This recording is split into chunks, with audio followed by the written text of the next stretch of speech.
कांग्रेस और बीजेपी ने अपनी जो कानून है कि 20,000 रुपए से ज्यादा की जो डोनेशन मिलती है उसकी एक स्टेटमेंट इलेक्शन कमीशन को देनी होती है। उसमें उन्होंने अपनी स्टेटमेंट में इलेक्शन कमीशन को लिखा है कि उनको political and public awareness fund से पैसा मिला है।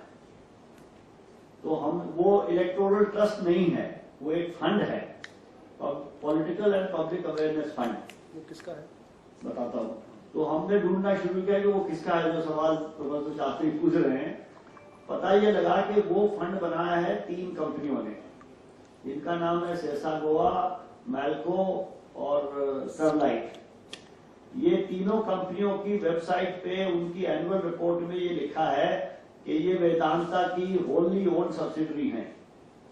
वेदांता की वेबसाइट पे लिखा है कि ये तीनों कंपनियां हमारी फुल्ली ओन सब्सिडरी हैं। तो उन्होंने ये फंड बनाया है। वेबसाइट पे ये भी लिखा है कि वेदांता रिसोर्सेज इज FTSE, जो कि फाइनेंशियल टाइम्स का सेंसेक्स है, उस पे लिस्टेड है। और उन्होंने ये भी लिखा है during the year Sterlite made a donation of $1.2 million to the Political and Public Awareness Fund in India, a trust with political objectives। ये वेबसाइट की इंफॉर्मेशन है। उसके बाद during the year the group, Vedanta Group, contributed $1.2 million to the Political and Public Awareness Trust. This trust makes contributions to political parties and other related causes।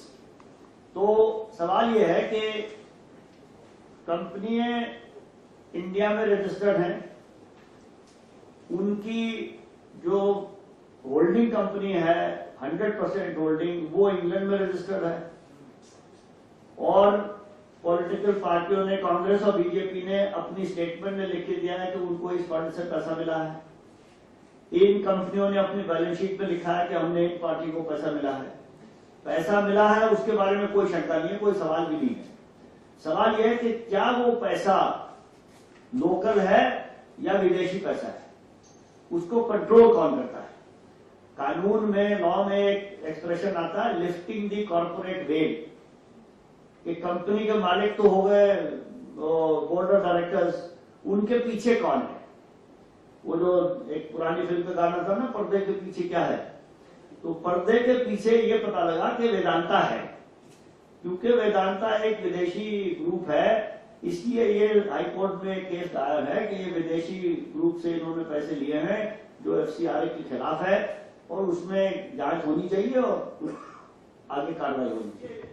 सबसे मोटी बात यह है कि जब से 3 जून को इंफॉर्मेशन कमीशन ने कहा था कि 6 राष्ट्रीय पार्टियां RTI के अंडर पब्लिक अथॉरिटी होनी चाहिए, तो बार बार ये सुनने में आया है टेलीविजन स्क्रीन पे भी और अखबारों में भी और सब जगह कि हम राजनीतिक दल ये कहते हैं कि हम तो सारी जानकारी इलेक्शन कमीशन और इनकम टैक्स डिपार्टमेंट को दे रहे हैं, आप वहां से ले लीजिए।